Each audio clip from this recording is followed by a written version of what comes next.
Hi friends, welcome to Shalu's kitchen. இன்றைக்கி நாம் வெயிலுக்கு எதமாக சில்லுன்னு சாப்பிடக்கூடிய ஒரு இளநீர் பாயசம் தான் செய்ய போகிறோம். இதுக்கு தேவையான பொருட்கள் என்னென்னு பார்க்கலாம் வாங்க. இதுக்கு நான் ஒரு முழு தேங்காவை உடைச்சி பால் எடுத்திருக்கேன். இது கூடவே தேங்காவோட வழுக்கன்னு சொல்லுவாங்க, அதை நான் சின்ன சின்ன பீசஸாக கட் பண்ணி வச்சுருக்கேன். நீங்கள் எலசான தேங்காவாக இருந்தாலும் அதை கட் பண்ணி எடுத்துக்கோங்க. கூடவே பார்த்திங்கன்னா 1/2 லிட்டர் பால் எடுத்திருக்கேன். நான் பாக்கெட் பால் எடுத்திருக்கேன், நீங்கள் ஃப்ரெஷ் மில்க் கூட எடுத்துக்கோங்க. நம்ம சர்க்கரை அதிகமாக சேர்க்க போகிறதில்ல, அதுக்கு பதில் நம்ம மில்க் மேட் தான் சேர்க்க போகிறோம். அவ்வளோதான் ஃப்ரெண்ட்ஸ். இப்போ நம்ம இதை எப்படி செய்யலான்னு பார்க்கலாம். இதுக்கு நான் ஒரு பால் பாத்திரம் எடுத்திருக்கேன். இதில் அந்த 1/2 லிட்டர் பாலை சேர்த்துக்கலாம். சேர்த்து நல்லா ஃபுல் ஃப்ளேமில் வச்சுக்கோங்க. பால் நல்லா கொதித்து வரணும். இது நல்லா திக்காகணும். நம்ம பாசுந்தி செய்வோம் இல்லையா, அந்த மாதிரி பாலுடைய ஆடைகள் நல்லா படிஞ்சு நமக்கு நல்லா திக்காகி வரணும். இது கொஞ்சம் ஓரளவுக்கு திக்காயிருக்கு, இன்னும் நமக்கு நல்லா திக்காகணும்.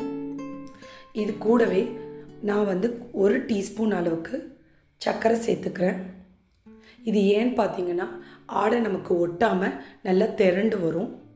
இந்த ஆடை நமக்கு நல்லா திரண்டு வந்தால் தான் அந்த இளநீர் பாயசம் ரொம்பவே டேஸ்ட்டாக இருக்கும்.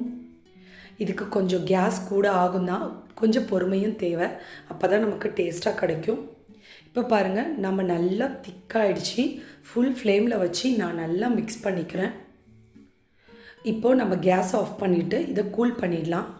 இதோடைய பதம் பார்த்திங்கன்னா இந்த தயிர் நல்லா தரன்னு இருக்கும் இல்லையா, அதுதான் கரெக்டான பதம்.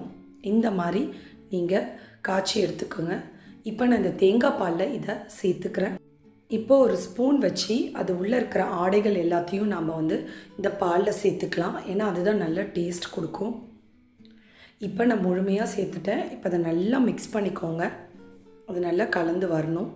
இப்போ கொஞ்சமாக ஏலக்காய் தூள் சேர்த்துக்கிறேன். இப்போ இது கூடவே நான் 3 டீஸ்பூன் மில்க் மேட் சேர்த்துக்கிறேன். மில்க் மேட் பார்த்திங்கன்னா உங்கள் டேஸ்ட்டுக்கு ஏற்ற மாதிரி நீங்கள் சேர்த்துக்கோங்க. எனக்கு 3 டீஸ்பூன் தேவைப்பட்டிருக்கு. நீங்கள் கொஞ்சம் கொஞ்சமாக டேஸ்ட் பண்ணி பார்த்துட்டு அதுக்கேற்ற மாதிரி நீங்கள் ஆட் பண்ணிக்கோங்க. இது நல்லா மைல்டாக இருந்தால் தான் நல்லாயிருக்கும். இப்போ இதை நல்லா நான் மிக்ஸ் பண்ணிக்கிறேன். இப்போது இதை நாம் ஒரு ஃபில்ட்ரு வச்சு வடிகட்டி எடுத்துக்கலாம். இதில் இருக்கக்கூடிய அந்த ஆடைகள் எல்லாம் மிக்ஸ் ஆகி நமக்கு அந்த டேஸ்டெல்லாம் இறங்கியிருக்கும். அதுக்கப்புறம் மிச்சம் இருக்கிற அந்த சக்கைகளை மட்டும் நம்ம ஃபில்ட்ரு பண்ணி எடுத்துக்கலாம். இப்போது இந்த மில்கை நாம் இந்த டெண்டர் கோகோனட்டை அதில் ஆட் பண்ணிக்கலாம். இப்போ நல்லா மிக்ஸ் பண்ணிவிட்டு நான் இப்போது ஃப்ரீசரில் வச்சிடுறேன். ஒரு 10 to 20 மினிட்ஸ்க்கு நல்லா கூல் ஆகணும். இப்போ இது கூல் ஆகிடுச்சு. நான் இதுக்கு மேலே கொஞ்சமாக நட்ஸ் டெக்கரேஷனுக்கு போட்டிருக்கேன். நீங்கள் உங்கள் டேஸ்ட்டுக்கு தகுந்த மாதிரி நீங்கள் போட்டுக்கோங்க. இந்த வீடியோ உங்களுக்கு பிடிச்சிருக்கும் நான் நம்புகிறேன். இந்த வீடியோ பிடிச்சிருந்தால் லைக் பண்ணுங்கள், ஷேர் பண்ணுங்கள், சப்ஸ்கிரைப் பண்ணுங்கள். தேங்க்ஸ் ஃபார் வாட்சிங்.